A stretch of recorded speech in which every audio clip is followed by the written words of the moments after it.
Hi, this topical talk's gonna show you how to forward text messages on iPhone. Forwarding a text message in iPhone is pretty simple way, just follow me to do it. First of all, open your message app on your iPhone and go to the conversation and search for the text message that you want to forward.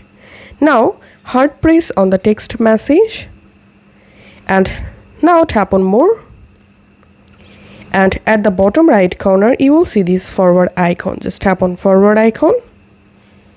And in this to field, enter the number, or you can tap on this plus icon.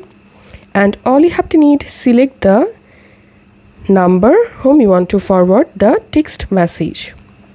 Now just tap on send, and that's it.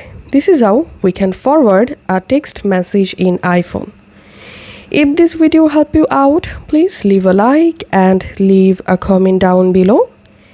Thank you for watching.